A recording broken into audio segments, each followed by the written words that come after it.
Hello friends, आइए आज हम एवरेज के पार्ट 3 में कुछ नए क्वेश्चनों को समझने का प्रयास करते हैं। इसी क्रम में बढ़ते हुए आज का पहला क्वेश्चन देखते हैं। क्वेश्चन देखिए क्या कह रहा है। 11 सदस्यों की टीम के 10 खिलाड़ियों द्वारा बनाया गया रनों का औसत 43 है। यदि 11वें खिलाड़ी के रनों को भी शामिल कर लिया जाए तो पूरे टीम के औसत में 1 रन की कमी हो जाती है। बताएं कि 11वें खिलाड़ी ने कितने रन बनाए। तो दोस्तों देखते हैं क्वेश्चन क्या कहना चाह रहा है। क्वेश्चन कह रहा है कि कोई टीम में 11 सदस्य हैं, उसमें से 10 खिलाड़ियों द्वारा रनों का औसत 43 है। 11वें खिलाड़ी ने भी कुछ रन बनाए जो कि उनमें शामिल करने पर औसत रन में 1 की कमी हो जाती है। तो हमें 11वें खिलाड़ी ने कितने रन बनाए ये बताना है। तो आइए सॉल्व करते हैं। देखते हैं, पहले हम ट्रेडिशनल मेथड देख लेते हैं। इसमें बताया था 10 खिलाड़ियों ने, 10 प्लेयर्स ने या 10 खिलाड़ियों ने 10 खिलाड़ियों ने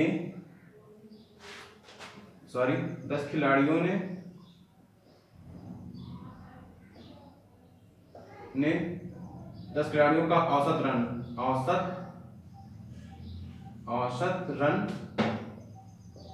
43 है। तो हमने बताया था संख्या का गुणा अगर औसत में करते हैं तो कुल रन या कुल योग पता चल जाएगा। हमने गुणा कर दिया तो हमें पता चल गया कि 10 खिलाड़ियों का औसत रन 43 है। अब ऐसे भी कह सकते हैं 10 खिलाड़ियों का कुल रन 430 है। अब इसमें जब एक दूसरा नया प्लेयर आता है तो 11 प्लेयर हो जाते हैं। तो 11वें जब प्लेयर को शामिल किया जाता है तो बताया जाता है कि औसत रन में 1 रन की कमी हो जाती है। दोस्तों 1 रन की कमी बताएगा तो मतलब कितने रन हो गए औसत में 42। अब हम मतलब जो 11वां खिलाड़ी आया तो उसके खेलने से उसके रनों से औसत रन में 1 रन की कमी हो गई, अर्थात कितने रन हो गए औसत रन 42। अब हम कुल रनों को समझ सकते हैं, जान सकते हैं। हमने कहा था संख्या का गुणा अगर हम औसत में करते हैं तो हमें पता चल जाता है कि कुल कितने रन बने होंगे। तो दोस्तों हमने गुणा कर लिया, 11 × 42 आ गया हमारा 462। अब हम देख सकते हैं कि 11वें खिलाड़ी ने कितना बनाया, तो यहां से हम दोनों का डिफरेंस देख सकते हैं। दोनों का डिफरेंस कितना आया है 32। तो इस प्रकार हम बता सकते हैं कि 11वें खिलाड़ी ने कितने रन बनाए होंगे 32 रन। अर्थात हम ऐसे भी कर सकते हैं, पहले 11 खिलाड़ियों का औसत रन 42 है, 42 क्योंकि इसमें बताया गया औसत रन में 1 की कमी है, माइनस 10 खिलाड़ियों का औसत रन कितना है 43। इसको हम सॉल्व करेंगे तो 462 माइनस 430।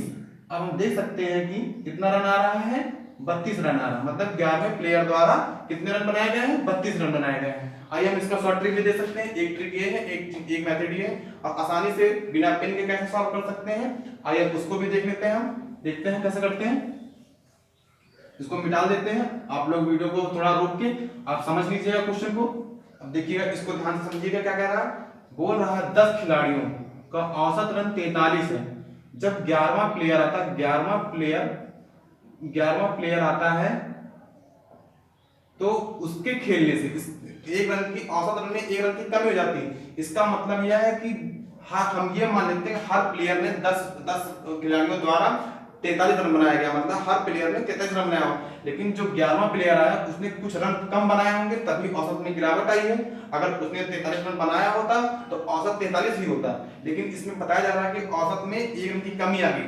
मतलब 1 रन की कमी मतलब क्या बोल रहा कि इसका यह मतलब हो जाता है कि सबके ओवर में सब प्लेयरों में से 1-1 रन की कमी कर दी जाए। मतलब कि हम 11 प्लेयर्स में 1-1 रन की कमी कर देंगे। कितने रन की कमी आ गई 11 रन की। तो औसत कितना है हमारा 43 और इसमें हम 11 घटा देंगे तो कितना जाएगा दोस्तों 32। ठीक है दोस्तों, इसको हम ऐसे कर सकते हैं। 10 प्लेयर का 43 होता है, 11वां प्लेयर आने पर 1 रन की कमी होती है, तो 11 को इससे मल्टीप्लाई कर देंगे तो 11 जो है इससे हम घटा देंगे। 11 जो है घटा देंगे तो हमारा प्लेयर पता चल जाएगा कि 11वां प्लेयर जो आया है उसने कितने रन बनाए होंगे 32 रन बनाए होंगे। तो बस दोस्तों आइए दूसरा क्वेश्चन देखते हैं। हाँ आइए दोस्तों देखते हैं ये क्वेश्चन क्या कह रहा है। इस क्वेश्चन में कह रहा है कि एक क्रिकेट खिलाड़ियों का 9 पारियों के रनों का कुछ औसत है। मतलब इसमें बताया गया कि क्रिकेट खिलाड़ी जो है 9 पारियों तक उन्होंने कुछ औसत रन बनाए होंगे। हम मान लेते हैं कि 9 पारियों का औसत रन x होगा, कुल रन कितने हो जाएंगे। जब संख्या का गुणा औसत रनों में करते हैं तो कुल रन पता चल जाता है। फिर उसके बाद बोल रहा 10वीं पारी में 100 रन बनाता है। इसमें बोला गया है 10वीं पारी में उसने कुछ रन बनाए हैं, सॉरी उस 10वीं पारी में कुछ रन बनाए हैं, तो वह रन कितने बनाए 100। इस प्रकार उसका औसत बढ़ जाता है। मतलब 10वीं पारी में उसने जितने रन बनाए हैं उसके रन बनाने से औसत रन में 8 रनों की वृद्धि हो जाती है। औसत रन कितना था हमारा 9 पारियों तक x था, उसमें 8 रन बढ़ जाते हैं। ठीक है दोस्तों, अब ये बताया गया कि 10वीं पारी में 100 रन बनाता है, इस प्रकार 8 रनों में वृद्धि हो जाती है। औसत रनों में हमारी कितनी वृद्धि हुई है 8। ठीक है तो दोस्तों, इसका मतलब कुल रन कितने हो जाएंगे 10x + 8। ठीक है दोस्तों, अब हम रनों को एक तरफ कर लेते हैं और जो टोटल रन है उनको एक तरफ करके इक्वेशन बना लेते हैं। देखते हैं दोस्तों, टोटल रन कितना है 10वीं पारी में उसने 100 रन बनाए हैं और 9वीं पारी तक उसने टोटल 9x बनाए थे, और फिर यहाँ पे 10वीं पारी तक का कुल रन कितना है इतना है। ठीक है दोस्तों, अब इसको हम सॉल्व करते हैं। इसको हम सॉल्व कर लेंगे 10x + 80, यहाँ पे 9x + 100। ठीक है दोस्तों, अब इसको हम सॉल्व करते हैं। इधर x बराबर 20 आ गया, ये घटा दिया, 10 में से 9 गया, x बचा, और यहाँ पे 100 में से 80 गया, 20 बचा। मतलब हमारे औसत रन कितने हैं x बराबर 20। लेकिन पूछा गया उसके रनों का नया औसत। मतलब नया औसत मतलब क्या होता है कि जो 10वीं पारी खेलने के बाद तो x बराबर 10 आ गया, तो नया औसत हमारा ये होगा। तो x की वैल्यू ये आ गई, तो 10वीं पारी तक का नया औसत कितना आ जाएगा दोस्तों, x + 8 था। x की जगह पे हम 20 वैल्यू रख देंगे, 20 + 8, तो हमारा नया औसत आ गया। कितना आ गया दोस्तों, अब हम बता सकते हैं, कह सकते हैं कि 28 हमारा नया औसत होगा। ठीक है दोस्तों, उम्मीद करते हैं आपको समझ में आ गया होगा। आइए एक बार हम फिर से रिपीट कर देते हैं।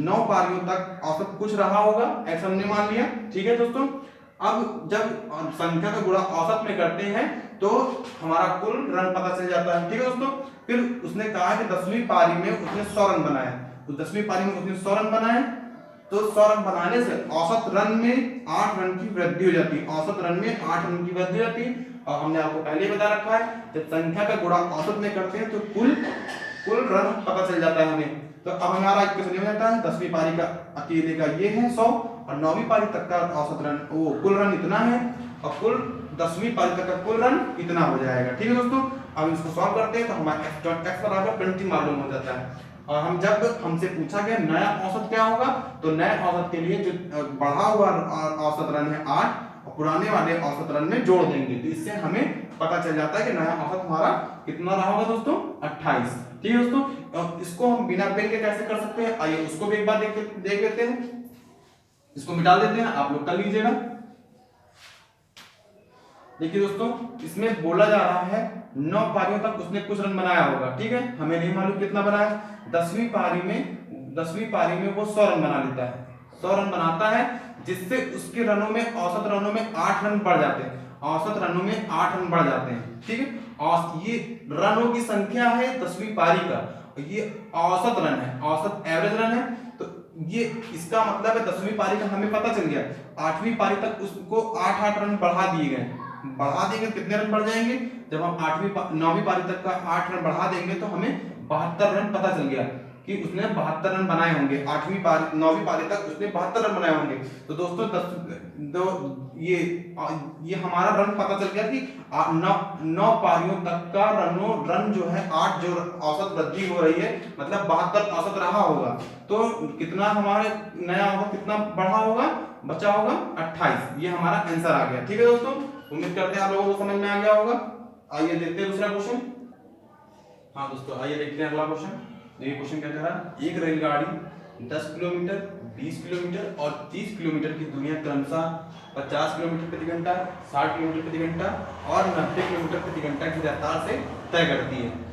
ठीक है दोस्तों, और ट्रेन की औसत चाल पूछी गई। तो आइए देखते हैं इसको कैसे करते हैं। औसत चाल बराबर क्या होता है, औसत चाल बराबर दूरी बटे समय। दूरी कितनी दी है 10, 20 और 30 किलोमीटर। ठीक है दोस्तों, और समय कितना है 10 किलोमीटर की दूरी तय करती है 50 किलोमीटर प्रति घंटा की रफ्तार से, और 20 किलोमीटर की दूरी तय करती है 60 किलोमीटर प्रति घंटा की रफ्तार से। ठीक है, और 30 किलोमीटर की दूरी तय करती है 90 किलोमीटर प्रति घंटा की रफ्तार से। ठीक है दोस्तों, ये बताया गया कुल दूरी कितनी है 10, 20, 30, और समय कितना है 10 किलोमीटर की दूरी तय करती है 50 किलोमीटर प्रति घंटे की रफ्तार से, और 20 किलोमीटर की करती है 60 किलोमीटर प्रति घंटे रफ्तार से। हाँ ठीक है दोस्तों, देखते हैं। फिर ये 30 किलोमीटर की दूरी 90 किलोमीटर प्रति घंटे के साथ चलता है। तो अब हम इस इक्वेशन को सॉल्व कर लेते हैं। कुल दूरी कितनी आ गई 60 किलोमीटर, और यहाँ पे समय निकाल लेते हैं। 0 से 0 कट गया, 1/5, यहाँ पे 1/3 और ये 1/3। अब इसको हम सॉल्व कर लेते हैं। 60 अपॉन यहाँ पे नीचे 15 आ जाएगा, और ये जोड़ लेंगे तो 30 आ जाएगा। 60 अपॉन 13/15 आ गया। ठीक है दोस्तों, अब ये 15 ऊपर चला जाएगा, 60 × 15 अपॉन 30। ठीक है दोस्तों, ये हम जब इसको मल्टीप्लाई करते हैं तो 60 का मल्टीप्लाई 15 से होगा तो ये हो जाएगा 900 और ये 13। ठीक है दोस्तों, अब इसको हम डिवाइड कर लेते हैं। 13 सत्ते 91 होता है, तो इसका मतलब 6 बार जाएगा। 6 29/23 किलोमीटर प्रति घंटा। इसको हमने कर लिया था, इसलिए आप लोग भी करके देख लीजिएगा, यही आएगा। तो आइए दूसरे क्वेश्चन की तरफ पढ़ते हैं। हाँ आइए दोस्तों, इस क्वेश्चन को देखते हैं कैसे क्या कह रहा है। एक कक्षा में 40 छात्रों की औसत आयु 15 वर्ष है। ठीक है दोस्तों, फिर कह रहा है 10 नए छात्रों के आ जाने पर औसत आयु में 0.2 की वृद्धि रहती है। इसमें बोला जब नए 10 छात्र आते हैं तो 0.2 वर्ष उनकी औसत आयु बढ़ जाती है। ठीक है, तो नए 10 छात्रों की औसत आयु क्या होगी। पूछा क्या नए छात्रों की, मतलब जो नए 10 छात्र आए हैं उन्हीं की औसत आयु हमें बताना है। आइए निकालते कैसे निकालते देखिए। अभी हमारे पास कितने छात्र थे 40 थे, तो उनकी औसत आयु कितनी थी 15। जब हम इसको आगे बढ़ाते हैं तो संख्या का गुणा जब हम औसत में करते हैं तो आ जाता है कुल आयु। ठीक है दोस्तों, फिर बोल रहा है 10 नए छात्र। जब हमारे 10 नए छात्र आते हैं तो छात्रों की संख्या कितनी रहती है 50 हो जाती है। तो औसत रन में मतलब सॉरी औसत आयु में 0.2 की वृद्धि हो जाती है। हमने 0.2 जोड़ दिया, इतने हो जाते हैं। जब हम संख्या का गुणा औसत में करते हैं तो कुल आयु हमें पता चल जाता है। आइए गुणा कर लेते हैं। 0 का 0 ही रहेगा, 5 दूनी 10 हो जाएगा, और ये 5 दूनी 10 26 और ये 26 5 1 7, ये हमारा 760 आ जाएगा। ठीक है दोस्तों, 760 आ जाएगा। और इसको सॉल्व करते हैं, देखते हैं 10 नए छात्रों में इसमें टोटल कितने हो गए ये। अब बच यहाँ पे कितना ज्यादा हो रहा है, देखते हैं कितना डिफरेंस। 10 नए छात्रों के आने पर हमारा कितना गैप हो रहा है 160 दोस्तों। ठीक है, तो जो नए 10 छात्र आए उनके आने से 160 वर्ष बढ़ गया है। तो इनका एवरेज हमें बताना है। तो एवरेज निकालने के लिए कुल योग में कुल छात्रों को घटा देंगे, मतलब 160 10 छात्रों के आने पे हुआ है। ठीक है दोस्तों, जब 10 नए छात्रों के आने से 160 वर्ष बढ़ जाता है तो हम 10 छात्रों से भाग कर देंगे तो हमें औसत आयु पता चल जाएगी। कितना वर्ष हो जाएगा 10 नए छात्रों की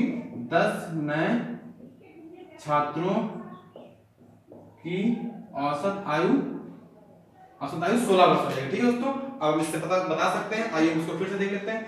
40 छात्र थे तब उनकी औसत आयु 15 थी।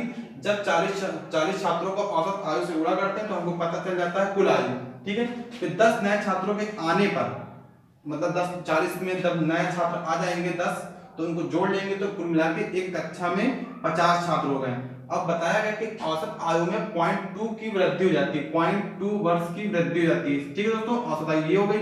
जब संख्या का गुणा औसत आयु में करते हैं तो हमें कुल आयु पता चल जाता है। 50 छात्रों की कुल आयु 760 है। ठीक है दोस्तों, तो इससे हम बता सकते हैं कि 10 नए छात्रों के आने पर कितने आयु की वृद्धि हो रही है, कितने आयु की 160 वर्ष की। ठीक है दोस्तों, तो इनके 10 के आने से 160 वर्ष कक्षा में बढ़ गया है। ठीक है, तो अब हम 10 छात्रों का निकालने के लिए जब कुल आयु से छात्रों की संख्या का भाग करेंगे तो हमें नए छात्रों की औसत आयु पता चल जाएगी। ठीक है दोस्तों, आइए हम दूसरा क्वेश्चन देखते हैं। आइए दोस्तों देखते हैं इस क्वेश्चन में क्या कहता है। कह रहा है 13 लड़कों के समूह की औसत आयु 13 वर्ष है। 13 लड़कों की औसत आयु कितनी है 13 वर्ष है। 2 और लड़के आ गए, 2 लड़के और आ गए समूह में, तो समूह की औसत आयु 2 वर्ष बढ़ जाती है। ठीक है दोस्तों, नए लड़कों की औसत आयु का योग। पिछली वाले क्वेश्चन में औसत आयु पूछा गया था नए लड़कों का, इसमें लड़कों के आयु का योग पूछा गया था। आइए देखते हैं कैसे करते हैं। 13 लड़कों के समूह की औसत आयु कितनी है दोस्तों 13 है। जब संख्या का गुणा औसत आयु में करते हैं तो कुल आयु हमें पता चल जाता है। जब 30 × 30 करेंगे तो इतना आ जाएगा। ठीक है दोस्तों, जब 2 लड़के नए आ गए समूह में तो कितना हो गया 15 हो गया। इसमें 2 वर्ष बढ़ जाता है, औसत आयु में 2 वर्ष, इसमें हम 2 वर्ष बढ़ा देंगे तो कितना जाएगा 15। ठीक है दोस्तों, जब 2 वर्ष बढ़ गया औसत आयु में तो अब हमारी कुल आयु कितनी हो गई 225, 50 मल्टीप्लाई 15 कर देंगे तो हमारा 225 आ जाएगा। ठीक है दोस्तों, ये 15 का स्क्वायर करने पे 225 आता है। ठीक है, आइए देखते हैं फिर जब दो लड़के नए शामिल होते हैं समूह में, जब दो लड़के नए शामिल होते हैं समूह में तो कितना हमारा बढ़ता है आयु, कितना बढ़ जाता है, ये बढ़ जाता है 56 वर्ष। ठीक है दोस्तों, आप इसको देख लीजिएगा, पहले 169 था फिर 225, 169 से 225 में 56 अंकों की वृद्धि हो गई, 56 आयु की वृद्धि हो गई। तो अतः हम ये कह सकते हैं कि दो नए छात्रों के आने पर उनके दो नए छात्रों की आयु का योग कितना होगा दोस्तों, आयु का योग 56 वर्ष। ठीक है दोस्तों, पिछले वाले क्वेश्चन में नए लड़कों की आयु का औसत पूछा गया था तो हम उसमें नए लड़कों की आयु से डिवाइड कर दिए थे, लेकिन इसमें आयु का योग पूछा गया था दोस्तों, तो हमने सिर्फ आयु का योग बताया। अगर औसत पूछते तो हम इसको नए छात्रों से आयु मतलब कि नए छात्र कितने आए 2 आए, उससे हम डिवाइड कर देते, डिवाइड करने पर हमारा जो आता वो आंसर हो जाता, लेकिन इसमें आयु का योग पूछा गया तो इसलिए हमारा आंसर 56 वर्ष ही होगा। आई होप आपको आ गया होगा। आइए देखते हैं अगला क्वेश्चन। ठीक, आइए दोस्तों देखते हैं, बोल रहा क्वेश्चन 5 संख्या का औसत 27 है, एक संख्या निकाल दी जाती है तो औसत 25 हो जाता है, निकाली गई संख्या बतानी दोस्तों। ठीक है, आइए इसको हम जल्दी से करते हैं। 5 संख्याओं का औसत कितना है 27 है, इसका मल्टीप्लाई कर लेंगे, संख्या का गुणा औसत में करते हैं तो कितना जाता है 5 7 35 और ये 5 10 13 135 आ गया। ठीक है दोस्तों, एक संख्या निकाल दी गई अर्थात एक संख्या कम कर दी गई तो कितना हो गया 4 संख्या, 4 संख्या होने पर औसत आयु 2 की कमी हो जाती है मतलब 25 हो गई है। ठीक है, जहां हम देख सकते हैं तो इसका हम मल्टीप्लाई कर देंगे, संख्या का गुणा औसत से करते हैं तो कितना जाता है हमारा कुल संख्या का योग पता चल जाता है। ठीक है दोस्तों, अब इससे हमें पता चलता है कि 5 संख्या जब थी तो उनका योग इतना था और जब 4 संख्याएं हैं तो उनका योग 100 है। ठीक है दोस्तों, तो कितने अंकों की कमी हुई है तो दोस्तों 35 अंकों की कमी हुई है। सॉरी दोस्तों 25 अंक मतलब जो निकाली गई संख्या है वो 35 होगी। ठीक है दोस्तों, आइए हम इसको शॉर्ट तरीके से कैसे करते हैं समझ में आ गया होगा आपको। आइए इसको जल्दी से कैसे कर सकते हैं बिना पेन के ये भी देख लेते हैं। आइए, और दोस्तों अगर वीडियो पसंद आए तो लाइक शेयर सब्सक्राइब जरूर करिएगा और कमेंट करिएगा।